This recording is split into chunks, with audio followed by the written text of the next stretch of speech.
On the morning of December 31st, 2000, an elderly woman named Haruko picked up the phone and dialed her daughter's number. They spoke every day, especially on Sunday mornings, but this morning the phone just rang, and rang. So she walked next door. The houses shared a wall. She had a key. She let herself in, and almost immediately, the smell hit her, metallic, thick. She looked down. There at the foot of the staircase was her son-in-law, Mikio. He wasn't moving. His body was covered in wounds, deep, violent, and deliberate. Haruko ran through the house, calling out for her daughter, for her grandchildren. She found all four of them, murdered, sometime in the dead of night. But when the Tokyo Metropolitan Police arrived and began processing the scene, they realized something that made this case unlike anything they had ever encountered. The killer had never left. After murdering an entire family, a father, a mother, an 8-year-old girl, a 6-year-old boy, he stayed inside the house for hours. He ate their food, he used their computer, he treated his wounds with their first aid supplies. He left his clothes behind, his DNA, his fingerprints. Even his feces was unflushed in their toilet. He left more than 12,000 pieces of evidence, and then he walked out the front door and disappeared. 26 years later, the Setagaya family murders remain Japan's most baffling, most investigated, most evidence-rich unsolved case in history.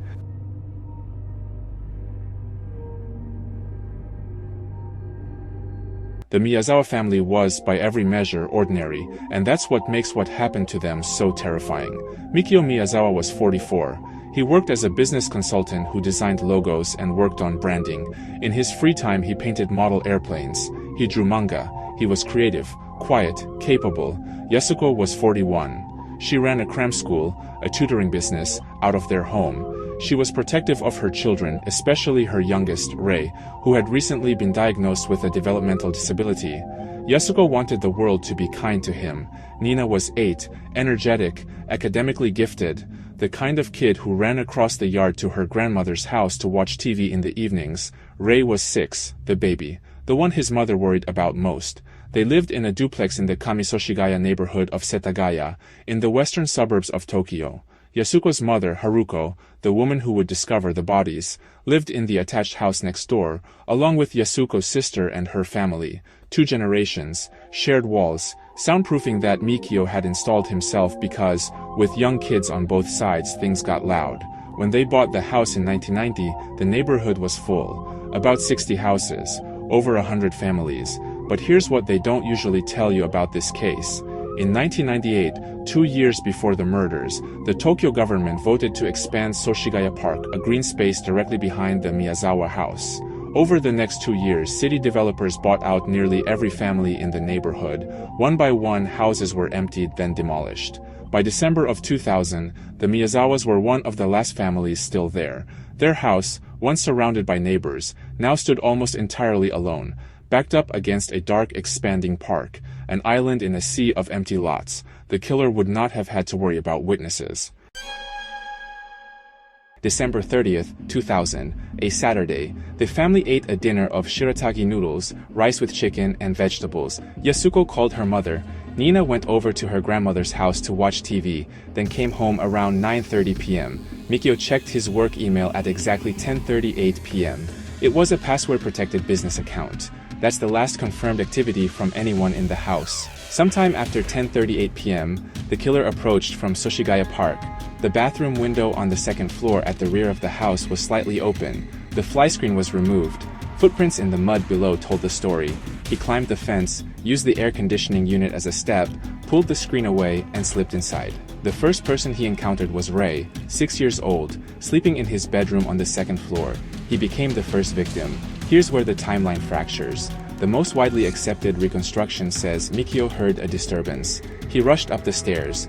There is evidence that he fought hard, because the killer was injured during this struggle, but the killer still managed to use the sashimi knife repeatedly. Part of the blade broke off from the force. Then the killer went downstairs. Yasuko was first, then Niina, who was just 8 years old. At some point, the broken blade became too difficult to wield. He walked to the kitchen and selected another knife from the drawer. None of it was quick. The police report described it as extensive and deliberate. By midnight, all 4 members of the Miyazawa family were dead. And that's when the truly incomprehensible part of this case begins. The killer stayed, and not just for a short while. He stayed there for possibly up to 10 hours. Here's what we know he did, because the evidence is irrefutable. He opened the family's refrigerator. He drank 4 bottles of barley tea. He ate melon. He ate 4 cups of ice cream. He used the family computer. The login records show internet activity at 1:18 a.m., connecting to the web from a dead man's desk, in a house full of bodies. He used the toilet. He did not flush. The feces were later analyzed. They contained traces of string beans and sesame seeds. The killer's last meal before the murders. He treated his injuries. The struggle with Mikio had left him bleeding. He used the family's first aid kits, sanitary pads, whatever he could find to stop the bleeding.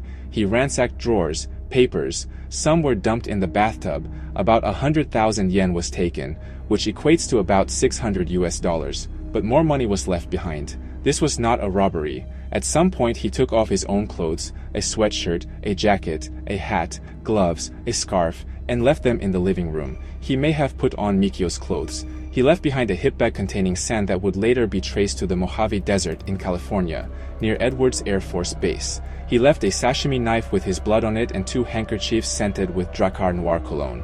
There were fingerprints on cups, fingerprints on the computer mouse, and fingerprints all over the entire house. His DNA was smeared across the crime scene, and then, sometime between the early hours of the morning and mid-morning on December 31st, he walked out, possibly through the front door, possibly back through the window. No neighbor saw him, no camera caught him. He simply ceased to exist. In the 26 years since, the Tokyo Metropolitan Police have conducted the largest criminal investigation in Japanese history. The numbers are staggering. More than 246,000 officers were assigned to the case. More than 12,500 pieces of evidence were catalogued.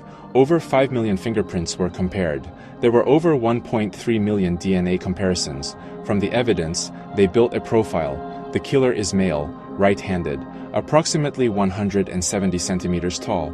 Thin build. At the time of the crime, likely between 15 and 22 years old, a detail police revised in 2018. Blood type A. The DNA tells a stranger story. The killer's mitochondrial DNA, inherited from his mother, points to European ancestry, possibly Southern Europe, the Mediterranean, the Caucasus.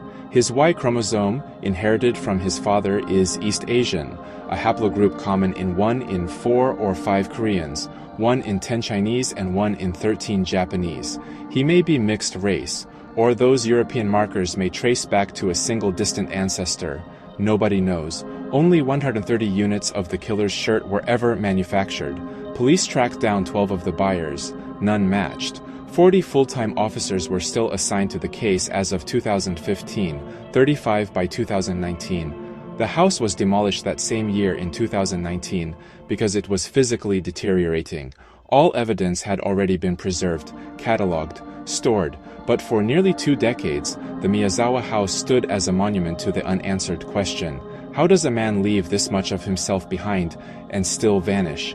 Every year, police make a pilgrimage to the site, a memorial ceremony. Every year, the case remains open. The killer still roams free, perhaps stalking his next victim. If you want more real stories about scary people and dark killers, then please subscribe.